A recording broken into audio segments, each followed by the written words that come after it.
नमस्कार दोस्तों, मैं डॉक्टर रवि अग्रवाल आप सबका अनअकैडमी के प्लेटफॉर्म में हार्दिक स्वागत करता हूं। आज जिस टॉपिक को लेकर हम बात करने वाले हैं वो है स्मोक टावर और स्मोक टावर का एयर पोल्यूशन से क्या रिलेशन है। किस तरीके से एयर पोल्यूशन की प्रॉब्लम्स को दूर करने के लिए स्मोक टावर एक बेस्ट ऑप्शन है। आइए इस बारे में बात करते हैं। यह टॉपिक कुछ ना कुछ साइंस एंड टेक्नोलॉजी और इन्वायरमेंट से जुड़ा हुआ है। वीडियो पे जाने के पहले मेरा एक ब्रीफ इंट्रोडक्शन जो आप स्क्रीन पे देख सकते हैं। मेरा नाम डॉक्टर रवि अग्रहरी है और मैं आपको साइंस टेक एनवायरनमेंट पढ़ाता हूँ। I have done my work PhD IIT Delhi and director of Purvanchal IAS Gorakhpur. I have done my PhD IIT Delhi and work with the association of DST as a research scientist. Last 18 years teaching experience, 1000+ selection happened, and one of my book those are written on McGraw Hill platform in science and tech environment. Okay, it's a highly selling book of science and ecology this time in India. ये मेरा Telegram channel है जहाँ पर मेरे videos और सारी किताबें सारी चीज़ें आपको यहाँ पर अपडेट मिल जाती हैं. ओके, इवन जो वीडियोस आते हैं उसके लिए जो पीडीएफ होते हैं वो भी आप यहाँ पर सीधा ले सकते हैं. अनअकैडमी पर मेरे वीडियोस यहाँ पर अवेलेबल हैं और अगर आप रवि यूपीएससी कोड यूज़ करते हैं तो आपको 10% a part of your admission fees, okay, whatever you are going to submit, आपको यहाँ रिबेट भी मिल जाता है. यहाँ पर जो आप कोर्सेज़ देख सकते हैं ये कोर्सेज़ की प्राइजेज़ हैं जो एनुअल प्राइजेज़ जो हाइक हो रही हैं. 23 दिसंबर को आपका जो प्राइस है वो हाइक हो रहा है. इवन जो प्लस का कॉम्बो सब्सक्रिप्शंस हैं और 2000 रुपीज़ आपका प्राइस जो हाइक हो रहा है. Even 1 year and above subscriptions पर वो प्लस के जीएस सब्सक्रिप्शंस हैं. इस कोड को आप यूज़ करें रवि यूपीएससी को और 10% एक्स्ट्रा डिस्काउंट भी ले सकते हैं. आइए आगे बढ़ते हैं. ये यूपीएससी का एक मेगा कॉम्बैट हो रहा है जो कि 19 दिसंबर को 11 बजे है. Don't miss it. यहाँ पर आपके क्वेश्चंस हैं जो आपको दिए जाएंगे, उसके बेसिस पर आपको कुछ रिवार्ड्स हैं, कुछ प्राइजेस हैं जो दिए जा रहे हैं, जहाँ पर according to different rankings you will get the different type of scholarship जो आप स्क्रीन पे देख सकते हैं. यहाँ पर आपको बहुत सारे एक्साइटिंग अवार्ड्स हैं जो आपको स्क्रीन पे दिख रहा है. ये मेरा कोड है जिसका आप लाभ उठाएं, Ravi UPSC. Science and technology में स्मोक टावर की चर्चा क्यों रही है, क्यों इतना महत्वपूर्ण है आपके एग्जाम के लिए, उस पर हम बिल्कुल चर्चा करेंगे. और दिल्ली की कंडीशन किसी से अछूता नहीं है. Everybody know what about the condition in Delhi and how this problem can be solved. इसके पीछे सुप्रीम कोर्ट ने भी दिल्ली गवर्नमेंट को लताड़ा है कि दिल्ली गवर्नमेंट आप क्या कर रहे हो. स्मोक और इस तरह की जो समस्या है, ओके, जो एयर पोल्यूशन की समस्या है वो किस तरीके से दूर किया जाए. तो दिल्ली गवर्नमेंट ने भी यहाँ बहुत सारे विकल्प लेकर आए हैं जिसमें smoke tower is also one of them. Smoke tower क्या है, किस तरीके से चर्चा रहा है, इस बारे में हम लोग यहाँ बात करते हैं. स्मोक टावर को लेकर चीफ मिनिस्टर ने, दिल्ली के जो चीफ मिनिस्टर, अगस्त 2021 में स्मोक टावर का इनॉग्रेशन किया गया है दिल्ली में. स्मोक टावर एक्चुअल में सुप्रीम कोर्ट के ऑर्डर पर ही एक पायलट स्टडी की गई है एक छोटे लेवल पर स्मोक टावर की, कि स्मोक टावर किस तरीके से काम करेगा. स्मोक टावर अगर वास्तविक रूप में हम देखें तो एक बड़े स्केल पर एयर प्यूरीफायर की तरह काम करता है. और ऐसा करते हैं डाउन स्ट्रीम एरिया की बात करें, यानी विंड जिधर की तरफ बहकर आ रहा है, तकरीबन 1 किलोमीटर तक का एरिया जो होता है वो एक स्मोक टावर से पूरा का पूरा प्यूरीफाइंग हो जाता है. अब बात ही होती है स्मोक टावर के अंदर ऐसा है क्या जो बड़े लेवल पर जाकर एयर पोल्यूशन को एब्जॉर्ब कर और जो एयर पोल्यूशन है उसको रोकने की कोशिश करता है. तो अगर आप स्मोक टावर के अंदर जाकर उसका स्ट्रक्चर देखते हैं, जो मैं आपको अब अगली पीपीटीज में दिखाता हूँ, यहाँ बहुत सारे लेयरिंग होती है और उन लेयर्स में जाकर आपको बताऊँ हज़ारों लेयर में जाकर फिल्टर्स लगे होते हैं जो टाइनी पार्टिकल जो होते हैं, छोटे छोटे जो डस्ट पार्टिकल सस्पेंडेड होते हैं, उनको वो अपने पास से गुजरने नहीं देते. यानी कहने का मतलब है इन स्मोक टावर से जब एयर पास करता है तो इनको रोक लेते हैं. अब यहाँ पर एक बात और होती है कि क्या स्मोक टावर पहली बार भारत में आ रहा है? ऐसा बिल्कुल नहीं है. अगर आप स्मोक टावर की कहानी देखें, उसके बैकग्राउंड पे जाएं, उसके इतिहास पर जाएं, तो स्मोक टावर नीदरलैंड में भी हो चुका है, चाइना में भी इसका यूज़ हो चुका है, साउथ कोरिया में भी इसका एक्सपेरिमेंट हो चुका है और पोलैंड में भी हो चुका है. यानी Bharat is also one of them जहाँ पर इसकी बात हो रही है. ओके, भारत में भी इसकी बात हो रही है. ये एक छोटा सा पिक्चर है जो आप स्क्रीन पे देख सकते हैं स्मोक टावर का. स्मोक टावर में लगभग 5000 फिल्टर्स के आसपास इंस्टॉल्ड होते हैं. ओके, जनरली वो जो फिल्टर होते हैं जो आप लोअर एरियाज में पिक्चर में देख सकते हैं, लोअर साइड में होते हैं. तकरीबन 5000 के आसपास इनकी संख्या होती है. इन संख्या में ये पूरे के पूरे फिल्टर्स लगे होते हैं और ये ऊपर का एरिया आप देख सकते हैं जहाँ पर एयर को सक कर अंदर लेने की कोशिश की जाती है. तो यहाँ से we people are going to pull the air from the outside. यानी स्मोक टावर से चारों तरफ से एयर जो होता है वो फोर्सिबली अंदर की तरफ आता है और अंदर की तरफ जब वो पास करता है तो यहाँ लगे हुए हज़ारों की संख्या में जो फिल्टर्स होते हैं, वो फिल्टर उसमें मौजूद जो डस्ट पार्टिकल होते हैं उनको एब्जॉर्ब करते हैं. ये फ़िल्टर जो होते हैं जनरली आपको बताऊँ तो काफ़ी हद तक इलेक्ट्रोस्टैटिकली चार्ज फ़िल्टर होते हैं और इलेक्ट्रोस्टैटिकली चार्ज फ़िल्टर से एक फ़ायदा क्या होता है कि अगर पार्टिकल की साइज़ बहुत ही छोटी है, they are tiny sizes around 0.3 to 10 micron के आसपास भी साइज़ेस हैं, तो भी वो एब्ज़ॉर्ब हो जाते हैं। ओके, एक चीज़ और मैं बताऊंगा आपको कि लगभग 1000 क्यूबिक मीटर ऑफ एयर पर सेकेंड प्यूरिफाई करने की क्षमता स्मोक टावर की होती है। और मैंने अभी आपको बोला था कि अगर हम down stream down wind direction की बात करें, ओके, जिधर की तरफ विंड बहते हुए आ रहा है उस तरफ की अगर बात करें तो तकरीबन, यानी कहने का मतलब अगर स्मोक टावर दिस साइड और विंड इस तरीके से बह रहा है तो लगभग 1 किलोमीटर तक का एरिया काफ़ी हद तक स्मोक टावर के इम्पैक्ट में आकर क्लीन हो जाता है। तो स्मोक टावर यानी कितने बड़े लेवल पर जाकर क्लीन करने का काम कर रहे हैं अगल बगल का एटमॉस्फेयर, वो इस डेटा से आप बेहतरीन तरीके से समझ सकते हैं। Again I repeat, smoke tower is a very good question for your paper और यहाँ पर आप काफ़ी हद तक रिलायबल कर सकते हैं। अब यहाँ पर बात होती है कि स्मोक टावर में ऐसा क्या है जिसको रोकने की ज़रूरत है। तो हर किसी को पता है कि एयर पोल्यूशन ही वो कारण है, वायु प्रदूषण ही वो कारण है जिसको रोकने के लिए स्मोक टावर की आवश्यकता हुई, जिसके बेसिस पर सुप्रीम कोर्ट ने दिल्ली गवर्नमेंट से क्वेश्चन पूछा और जिसके बेसिस पर स्मोक टावर पॉपुलर हुआ। अब बात ये होती है एयर पोल्यूशन में मेनली ऐसी कौन सी चीज़ है जो सबसे ज़्यादा कारण बनती है प्रॉब्लम की। तो यहाँ जनरली मैं बोलूँगा एरोसॉल पार्टिकल या particulate matter.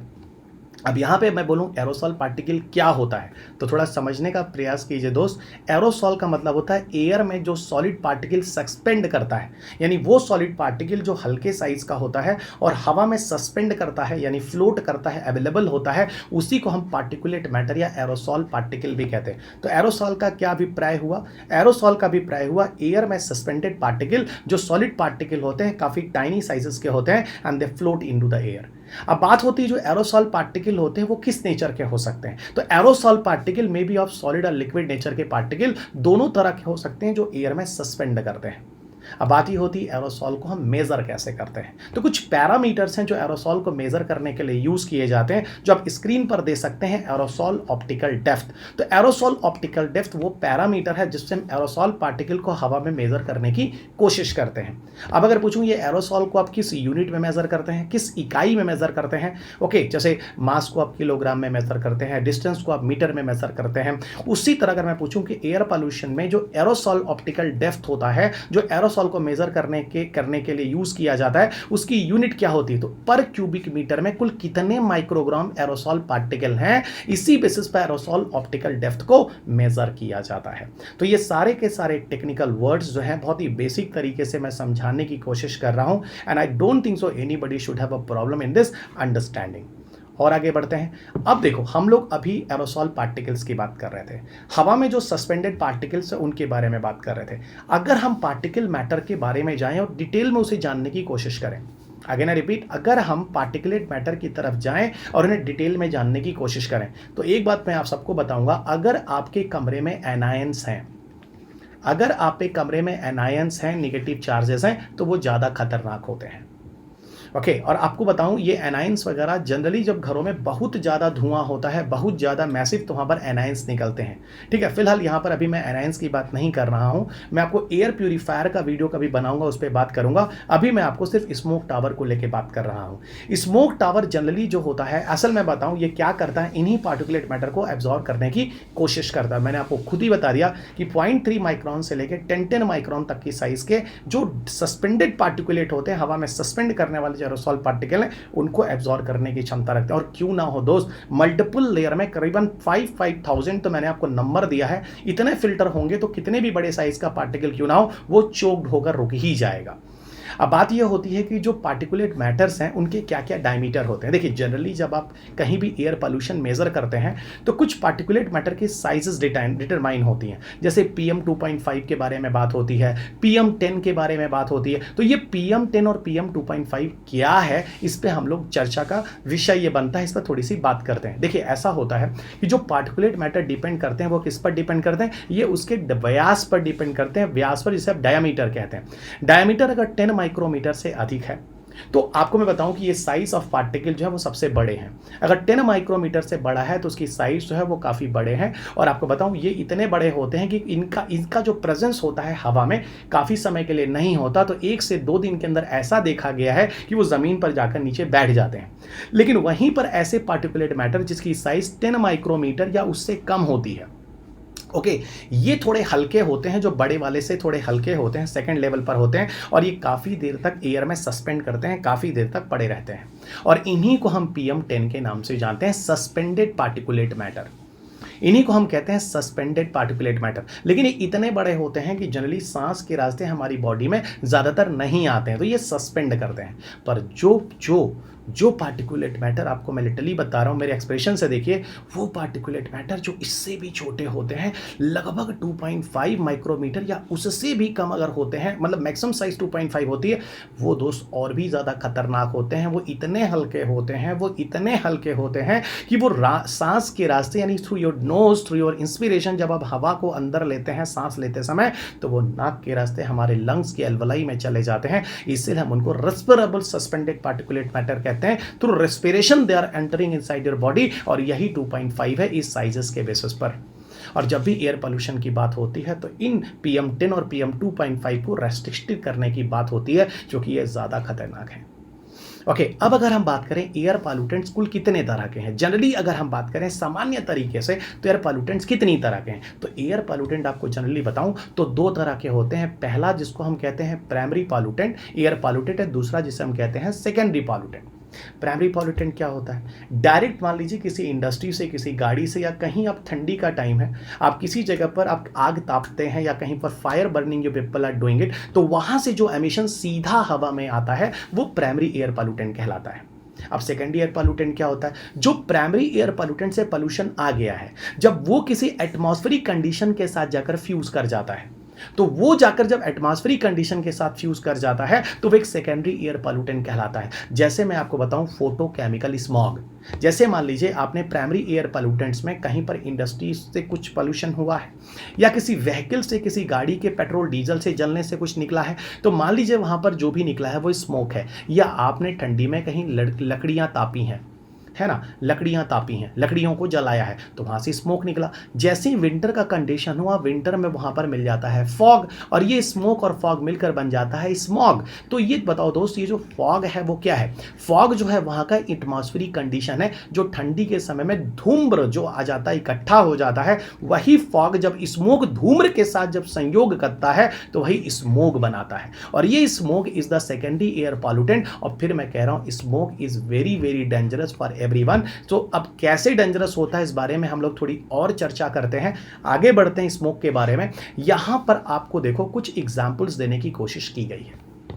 Air pollutant generally जब किसी लार्ज इंडस्ट्रियल सिटीज से निकलते हैं, अर्बन रीजन से, तो वहां पर स्मोक की गुंजाइश ज्यादा होती है। हम उन्हें डायरेक्ट स्मोक नहीं कहते हैं, लेकिन वहां पर स्मोक की गुंजाइश ज़्यादा होती है। और स्मोक को मैंने अभी आपको बोल दिया, इन चीज़ों को पीछे समझाने की कोशिश कर दी। स्मोक 2 तरह के शब्दों से मिलकर बना होता है, पहला धूम्र और दूसरा जो होता है फॉग। Okay, fog. अब इन्हीं दोनों को मिलाकर बनता है स्मोक। अच्छा, एक बात और बताता हूँ। अब देखिए, अलग अलग कंट्री में अलग अलग तरह के स्मोक देखे गए हैं, अलग अलग कंट्री में अलग अलग तरह के स्मोक देखे गए हैं। अब ये डिपेंड किस पे करता है? ये डिपेंड करता है कि जो स्मोक निकल रहा है, देखिएगा, ध्यान दीजिएगा, जो स्मोक निकल रहा है जब वो फॉग के साथ मिलता है तो वो क्या कहलाता है? जब स्मोक फॉग के साथ मिलता है तो वो स्मोक कहलाता है। अब बात ये होती है, फॉग क्या होता है? ठंड के समय जो कोहरा होता है उसे हम फॉग कहते हैं। ठंड के समय जो कोहरा होता है उसे हम फॉग कहते हैं। It is a geographical phenomena. और स्मोक में जो पोल्यूशन होता है, अगर मान लीजिए उस स्मोक में सल्फर डाइऑक्साइड है, मान लीजिए उसमें N2O है, NO2 है, नॉक्सेस है, तो ये SO2 अगर फॉग के साथ मिला स्मोक का, तो ये कहलाता है सल्फ्यूरस स्मोक। इस तरह की कंडीशन लंदन में ज़्यादातर हुई है, इसलिए इसको लंदन टाइप स्मोक भी कहते हैं, और वहीं से इसकी ओरिजिन भी मानी जाती है, वहीं से उसका डिटेक्शन भी माना जाता है। उसी तरह जब नाइट्रोजन ऑक्साइड्स वाला आपस में मिलकर जब फॉग के साथ मिलता है, तो वहां जो स्मॉग बनता है वो फोटोकेमिकल स्मॉग होता है, जो लॉस एंजल्स टाइप स्मॉग के नाम से भी जाना जाता है। इन टर्म्स को थोड़ा याद रखिएगा, कहीं आपको स्टेट PCS दे रहे हो या UPSC दे रहे हो, तो इस तरह के क्वेश्चंस आपके ऑप्शन से 1 2 3 4 पूछे जा सकते हैं। अब यहीं पर मैं आपको बता दूं सल्फ्यूरस स्मॉग कहाँ आता है। सल्फ्यूरस स्मॉग जनरली वहाँ आएगा जहाँ पर सल्फर डाइऑक्साइड आएगा। अभी मैंने आपको बोला जब सल्फर डाइऑक्साइड एयर में आता है, ओके, सल्फर डाइऑक्साइड एयर में आता है तो यही उस तरह के एटमॉस्फेरिक कंडीशन फॉग के साथ मिलकर सल्फ्यूरस स्मॉग का निर्माण करता है। ओके, और सल्फर जो होता है जनरली कहाँ से आता है? जब कोई फॉसिल फ्यूल जलता है, कोई जीवाश्म ईंधन जलता है, कोई कोल जलता है, तो वहाँ पर सल्फर की मात्रा अच्छी खासी होती है। आपको पता है यूपीएससी में 2011 में एक क्वेश्चन पूछा गया, फ्रॉम बर्निंग ऑफ कोल, यानी जब आप कोयले को जलाते हैं तो कौन सी पॉल्यूटिंग गैसेज एटमॉस्फेयर में आती हैं? एक ऑप्शन उन्होंने लिखा CO2, एक ऑप्शन उन्होंने लिखा SO2, एक ऑप्शन उन्होंने लिखा NOx यानी नॉक्सेस। ओके, अब यहाँ पर अगर पूछा जाए CO2, SO2 और नॉक्सेस में कौन सा एग्जाम्पल आंसर सही होगा, तो आपको पता होना चाहिए CO2, SO2 और नॉक्सेस, और तीनों के तीनों यहाँ पर गैसेस निकलते हैं। इसके अलावा और भी गैसें निकलती हैं ETC।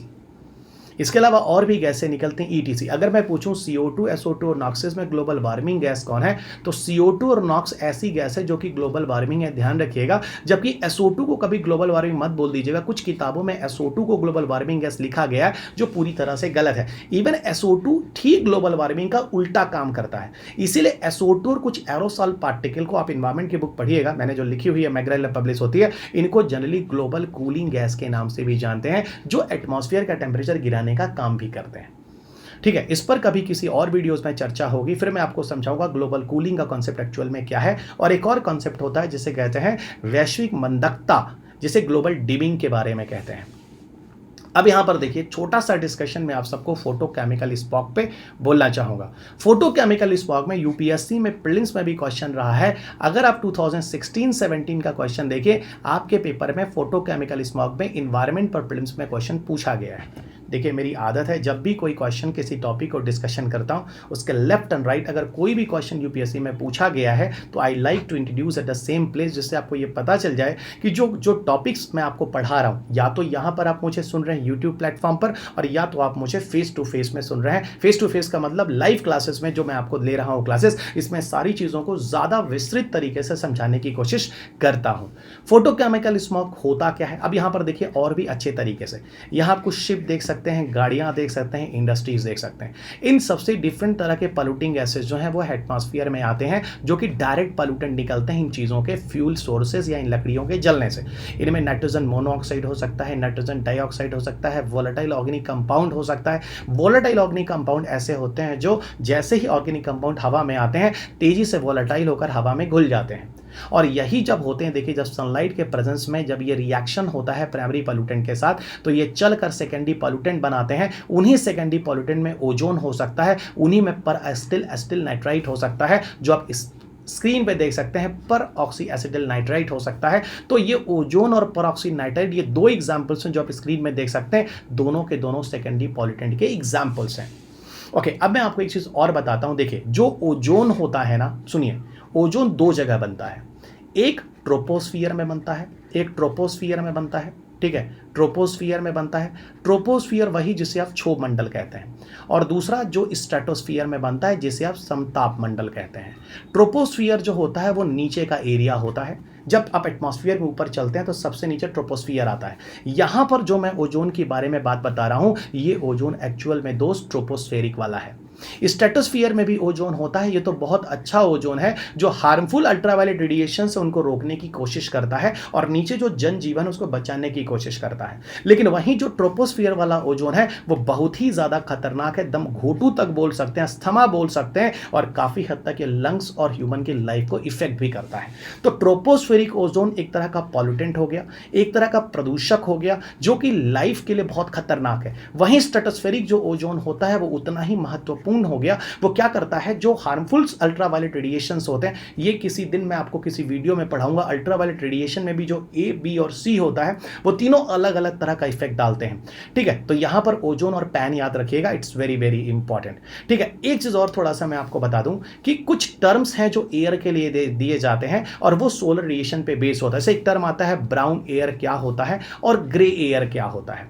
ठीक है, तो ये दो चीज़ें याद रखिएगा। एक्चुअल में जब हम एयर को चेक करते हैं सोलर रेडिएशन के बेसिस पर, सोलर रेडिएशन आप समझते हैं, जो सौर विकिरण जो अर्थ की तरफ आते हैं, उनकी अगर हम इंटेंसिटी चेक करना चाहते हैं, कितनी तेजी से उनका इफेक्ट हो रहा है, अगर उनकी इंटेंसिटी बहुत ज़्यादा है तो उसे हम ब्राउन एयर कहते हैं, अगर उनकी इंटेंसिटी बहुत कम है तो उसे हम ग्रे एयर कहते हैं। तो आगे से आप ब्राउन एयर और ग्रे एयर जानिएगा। अभी देखिए आपके पेपर में 2021 के पेपर में इन्होंने ब्लू कार्बन पे क्वेश्चन पूछा है, यूपीएससी ने ब्लू कार्बन पे क्वेश्चन पूछा है, इस पर भी चर्चा करेंगे। ब्लू कार्बन क्या होता है, ग्रीन कार्बन क्या होता है, ब्लैक कार्बन क्या होता है और ब्राउन कार्बन क्या होता है। और ये चारों कार्बन बहुत ही इंपॉर्टेंट, इसमें 2021 के प्रीलिम्स में यूपीएससी ने ब्लू कार्बन पर क्वेश्चन पूछ भी दिया है।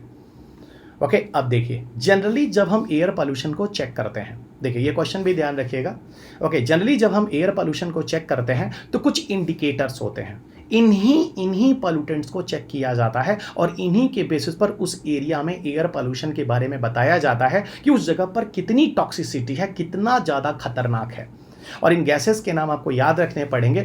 पार्टिकुलेट मैटर 2.5 जिसके बारे में अभी मैंने आपको बताया, particulate matter 10 nitrogen oxide, carbon monoxide, ozone, sulphur dioxide, ammonia और लेड, और इनके बारे में आप हमेशा ध्यान रखेंगे। और इनके बारे में जो हम चेक करते हैं हर 24 आवर्स में इन इंडिकेटर्स को चेक किया जाता है, सिर्फ कुछ इंडिकेटर्स को छोड़कर जो कि बहुत ज़्यादा खतरनाक है ह्यूमन के लिए, जिनमें कार्बन मोनोऑक्साइड और ओजोन आते हैं। ये वही ओजोन है जिसके बारे में मैंने अभी आपको बताया, जो ट्रोपोस्फेरिक ओजोन है। ये ट्रोपोस्फेरिक ओजोन वाला ओजोन, इसको और कार्बन मोनोऑक्साइड को हर 8 घंटे में चेक किया जाता है। एक क्वेश्चन इन लॉन्ग बैक 2010 के आसपास एक क्वेश्चन यूपीएससी में पूछा गया कार्बन मोनोऑक्साइड पॉइजनिंग के नाम से। कार्बन मोनोऑक्साइड विषाक्तता क्या होती है, कार्बन मोनोऑक्साइड पॉइजनिंग क्या होता है, जहां पर यूपीएससी ने बताने की कोशिश की, पूछने की कोशिश की, यही कार्बन मोनोऑक्साइड जब हीमोग्लोबिन के साथ रिएक्ट कर कार्बोक्सी बनाता है तो बॉडी में ऑक्सीजन की कैपेसिटी को कम कर ब्लड में ऑक्सीजन की कमी कर देता है और सफोकेशन, और इस वजह से अगर कोई कमजोर आदमी है तो उसकी मृत्यु तक हो जाती है कार्बोक्सी बनाकर। और कार्बन मोनोऑक्साइड हीमोग्लोबिन के साथ मिलकर काफी खतरनाक हो जाता है, यू मस्ट बी क्लियर। तो यही कार्बन मोनोऑक्साइड ओजोन के लेयर को even we people measure in the interval of 8 hours. So all the gases except the ozone and carbon monoxide we people are measuring in 24 hours duration of time, but carbon monoxide and oxygen we are measuring in the interval of every 8 hours. अब देखिए यहां पर central pollution control board का air quality standard लिखा हुआ है। आप सबसे गुजारिश है कि आप सब एक ऐप है जिसको अपने मोबाइल फोन में इंस्टॉल कर लीजिए, जिसका नाम है सफर ऐप। सफर ऐप 2010 के आसपास आपको मैं बताऊं, जब कॉमनवेल्थ गेम हो रहा था उस समय सफर ऐप को लाया जाता है। रीजन क्या होता है, दिल्ली में एयर पोल्यूशन के लेवल को हर मोमेंट ऑफ टाइम एक्सेस करने के लिए। अब देखिए मैं अपने मोबाइल फ़ोन में आपको सफ़र ऐप के बारे में दिखाता हूं, that is very very important, और इससे आपको बहुत कुछ चीज़ें समझ में आ जाएंगी। मैं आपको कहना क्या चाहता हूं, सफ़र ऐप में जो मेट्रोपॉलिटन सिटीज़ हैं, बड़े बड़े शहर हैं, बड़े बड़े शहर हैं, ये देखिए ये एक सफ़र ऐप है जो स्क्रीन पे देख सकते हैं। और यहाँ पर जैसे ही मैं सफ़र ऐप को इंस्टॉल करता हूँ, ये देखिए यहाँ पर ऊपर ही लिखा हुआ है this is the SAFAR India air quality services और ministry of earth science government of India. इसमें जाइए, आप देखिए एक दिल्ली का ऑप्शन लिखा हुआ है। दिल्ली के अलावा आप देखिए आपको मेट्रोपॉलिटन से Pune, Mumbai, Ahmedabad, few options are given there. जैसे आप दिल्ली के ऑप्शन में जाते हैं, आपको बहुत सारी चीज़ें स्क्रीन पर दिखाई देती हैं। दिल्ली में ओवरऑल पोल्यूशन का लेवल क्या है, आज मैं चेक कर लेता हूँ दिल्ली में ओवरऑल पोल्यूशन का लेवल क्या है। कुछ वैल्यूज़ हैं जो बदल रहे हैं, जो वैल्यूज़ बदल रहा है मुझे दिल्ली का मिला है 319। अब यहाँ देखिए स्क्रीन पर आपको क्या मिल रहा है दोस्त, 319 कहाँ आ रहा है, इस रेड वाले में आ रहा है। तो रेड वाले का मतलब होता है दिल्ली का एटमॉस्फेरिक पोल्यूशन क्या है, आज बहुत ही गंदा है, यानी वेरी पुअर कंडीशन पे चल रहा है। अब मैं नहीं बोलूँगा मैं किस डेट को आपको बता रहा हूँ या क्या है, लेकिन यू मस्ट बी क्लियर, आज जो मैं आपको चेक कर रहा हूँ, आज मुझे ये आपके सामने स्क्रीन पर मिल रहा है। तो ये देखिए ये एक एयर क्वालिटी इंडेक्स है जिसमें अलग अलग AQI की वैल्यूज़ को, अच्छा AQI को मेज़र करने के लिए एक्चुअल में इन्हीं इंडिकेटर्स का यूज़ किया जाता है, इसी बेसिस पर एयर क्वालिटी इंडेक्स को बनाया जाता है।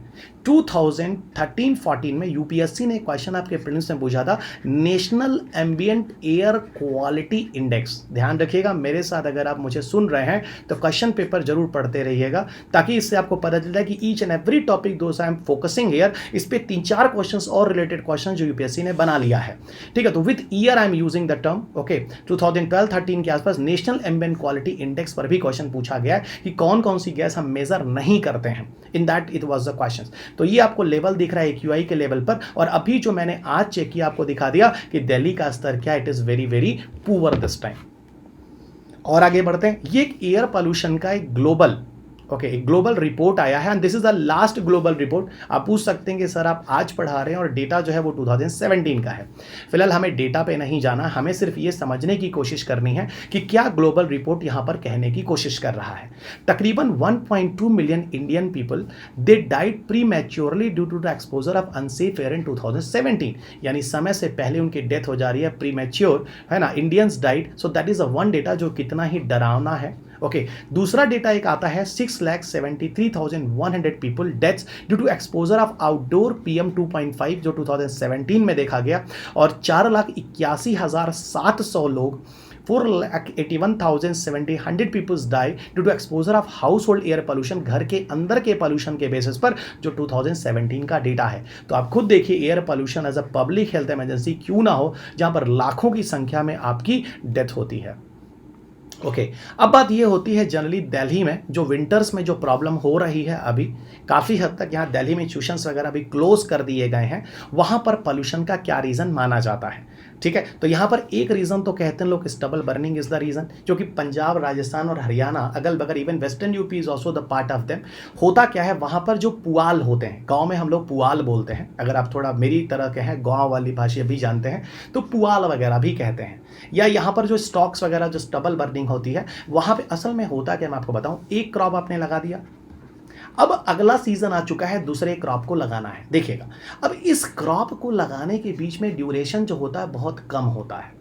तो फार्मर को क्या लगता है, ऐसा करो अगर इसको जला दो तो किसान को खेतों में काम ज़्यादा नहीं करना पड़ेगा, और अगर कोई कीड़े वीड़े भी उस प्लांट में लगे होंगे वो भी मर जाएंगे। तो burning is the easiest method for the farmers to make this free this land for the next constitutive crop. यानी कहने का तात्पर्य है कि जो हम अगली बार पौधा लगाने जा रहे हैं वहां पर हमें क्या करना होगा, लैंड को आसानी से फ्री कर लिया। अब मैनुअली अगर करोगे तो काफ़ी टाइम लगेगा, इट्स अ लेंदी प्रोसेस, तब तक सीजन खत्म हो जाएगा, अगला क्रॉप हम यहाँ पे नहीं लगा पाएंगे। तो वही यहां पर सबसे अच्छा तरीका उनको क्या लगता है कि स्टबल बर्निंग कर लो। लेकिन अगल बगल आप देखो तो दिल्ली के अगल बगल ये स्टेट्स हैं, तो हवा जो आता है, विंड जो ब्लो करके जब आता है तो दिल्ली में सस्पेंड करता है, और यही दम घोटू कहलाता है। ठीक है, यहाँ पे लाइफ का जो होता है बहुत ही दिक्कत हो जाती है। और वहीं दूसरी तरफ अगर हम देखें तो दिल्ली जो है वो लैंड लाइक है, लैंड लॉक्ड है, इंडो गंगेटिक रीजन पे अगर बोले, जोग्राफिकल एक प्रॉब्लम जो भी है, आप ये बोल लीजिए कि कंट्री में मतलब चारों तरफ से, ठीक है, ये सारी चीज़ें जो है वो घिरी हुई हैं। अगली बात बोलूँ कि दिल्ली में आए दिन कुछ ना कुछ आपको कंस्ट्रक्शन मिलता है, कहीं कोई बिल्डिंग बन रही है, कहीं कंस्ट्रक्शन मिल रहा है। इसलिए जब आप देखो, जब इस तरह के पोल्यूशंस का लेवल बढ़ता है तो दिल्ली में एक तो ऑड इवेंट शुरू कर देते हैं। कभी मैं ऑड इवेंट पर भी आपको वीडियो बनाऊंगा और ज़रूर बताऊंगा कि, है ना, मुझे कमेंट बॉक्स में ज़रूर बताना कि दुनिया में सबसे पहले ऑड इवेंट कहाँ पर आया। ओके, या छोड़ो, आप मुझे ये बताना दुनिया में कहाँ पर ऑड इवेंट सबसे पहले सक्सेसफुल हुआ और इसके लाने के पीछे पर्पस क्या था, मुझे कमेंट बॉक्स में ज़रूर देना इस यूट्यूब पर। ओके, तो लार्ज स्केल पर कंस्ट्रक्शन होता है, ऑड इवेंट सरकार कर देती है। सरकार क्या देती है, स्कूल कॉलेजेस बंद करेंगे। सरकार कहती है बिल्डिंग के कंस्ट्रक्शन इस समय रोक देते हैं, मॉन्यूमेंट्स, बिल्डिंग और जो भी ब्रिजेस बन रहे हैं। साथ ही साथ दिवाली का भी टाइम आ जाता है, उस समय अक्टूबर नवंबर का समय होता है जब दिल्ली में उसके ठीक बाद पोल्यूशन का लेवल बढ़ जाता है। तो यहाँ पर कुछ ग्रीन क्रैकर्स हैं जो CSIR ने बनाए हैं, उस पर भी कभी किसी वीडियो में मैं जरूर चर्चा करूंगा। ठीक है, तो ये कहीं ना कहीं इस तरह की चीज़ों को लाने की कोशिश हो रही है। अगर नहीं लाया जाएगा तो बर्निंग ऑफ फायर क्रैकर होगा, ये भी दिल्ली में पोल्यूशन का रीजन होता है। अब यहाँ लास्ट हम यहाँ पर बात करने वाले हैं, ऐसी कौन कौन सी इनिशिएटिव्स है, ऐसी कौन कौन सी इनिशिएटिव है जनरली जो लाई गई है इस तरह के प्रॉब्लम को दूर करने के लिए। तो 2015 में सुप्रीम कोर्ट पूरी तरह से स्टबल बर्निंग को बैन कर देता है, जिससे दिल्ली के लोग काफ़ी हद तक परेशान होते हैं। इवन पैडी के जो धान होते हैं उनकी कुछ शॉर्ट ड्यूरेशन वैरायटी लाई गई है, जिससे एक क्रॉप के बाद दूसरे क्रॉप के बीच लगाने के बीच में एक ड्यूरेशन अच्छा मिल जाए, जिससे आसानी से उस लैंड को फ्री किया जा सके इन स्टबल वगैरह से। 2017 में सुप्रीम कोर्ट लमल को बैन करता है। Lithium, antimony, mercury, arsenic, OLED, ये भी काफ़ी हद तक पॉल्यूटेंट्स के रीजन होते हैं। गवर्नमेंट ऑफ इंडिया लगभग 34,000 इक्विपमेंट्स फार्मर्स को देता है, जिसकी मदद से स्टबल बर्निंग को रोकने में मदद मिलेगी। हैप्पी सीडर, स्ट्रा चॉपर, इस तरह की चीज़ों की इंस्ट्रूमेंट्स को देने की कोशिश करता है गवर्नमेंट ऑफ इंडिया, जिससे टेक्नोलॉजी और को काफ़ी हद तक और अच्छा कर और किसानों को कम समय में उस लैंड को फ्री करने में मदद मिले। अगली चीज़ 2018 में क्लीन एयर इनिशिएटिव लाया जाता है और ये पूरी तरह से कोशिश करता है कि इंडिया में जो एयर क्वालिटी है उसको हमेशा चेक किया जाए। और ये भी किया जाता है, ये भी कहा गया दोस्त, ये भी 2018 में एक प्रयास किया गया कि जो भी स्टबल वगैरह है, क्यों हम स्टबल को जलावें, क्यों ना ऐसा करें कि स्टबल से हम कार्डबोर्ड बना दें, कार्डबोर्ड बॉक्सेस बना दें, तो एक तरह से उसका एक सस्टेनेबल यूज़ हो जाएगा। और आपको बताऊं स्टबल वगैरह एक तरह के बायोमासेस होते हैं। 2019 में जाकर नेशनल क्लीन एयर प्रोग्राम भी लाया गया। ये सब इनिशिएटिव कहीं ना कहीं इस तरह की समस्या को दूर करने के लिए हैं, जिनको मैं एक साथ इसी वीडियो में सब कुछ इंटीग्रेट करके आपको बता दे रहा हूं। अब लास्ट आपको यहीं पर बता दूं एयर प्यूरीफायर्स के बारे में, जो डिफरेंट तरह के एयर प्यूरीफायर्स होते हैं जो काम करते हैं। ओके, स्मॉल स्केल जो प्यूरिफिकेशन ऑफ एयर है, जनरली जो छोटे लेवल पर प्यूरिफिकेशन करने का काम करते हैं उनमें एरेस्टर्स आते हैं, स्क्रबर्स आते हैं, इलेक्ट्रोस्टैटिक प्रेसिपिटेटर्स आते हैं। कभी किसी वीडियो में इनके पिक्चर्स आपको दिखा के इसकी मैकेनिज्म भी बताऊंगा कि एरेस्टर, स्क्रबर, इलेक्ट्रोस्टैटिक प्रेसिपिटेटर कैसे काम करते हैं।